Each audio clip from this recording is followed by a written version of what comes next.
అందరికీ వందనాలు. దేవుడు మిమ్మల్ని మీ కుటుంబాన్ని దీవించును గాక. ఈనాటి దేవుని వాగ్దానము యెహోషువ గ్రంథం 3వ అధ్యాయం 7వ వచనంలో వాగ్దానం తెలియజేయబడుతుంది. నేడు వారి కన్నుల ఎదుట నేను గొప్ప చేయ మొదలుపెట్టుచున్నాను. దేవుడు మరి వాగ్దానంతో మనతో మాట్లాడుతున్న విషయం ఏమిటంటే, మనల్ని మన బంధువులే, మనవారే, మన స్నేహితులే, మన చుట్టుపక్కల ఉన్నవారే, మనల్ని ప్రేమించేవారే, మనల్ని ఎరిగిన వారే, వీడు ఇలా చేయగలడా, వీడు బతికింతే, వీడు ఈ కార్యాన్ని జరిగించగలడా, లేదంటే వీడు చేయగలడా అని చాలా విషయాల్లో మనం అనుకుంటూ ఉంటారు. యెహోషువ కూడా ఇశ్రాయేలును అదే అనుకుని ఉండొచ్చు.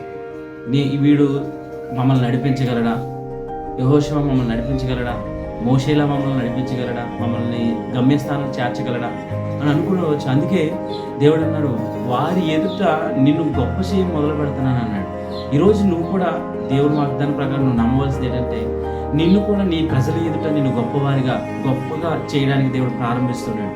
నిన్ను గొప్ప చేయ ప్రారంభిస్తున్నాడు. నిన్ను ఉన్నతమైన స్థితిలోకి ఉంచడానికి, నువ్వు కార్యాలు చేసే విధంగా, నువ్వు గొప్ప కార్యాలు చేసే విధంగా నిన్ను దేవుడు గొప్ప చేయ ప్రారంభిస్తున్నాడు.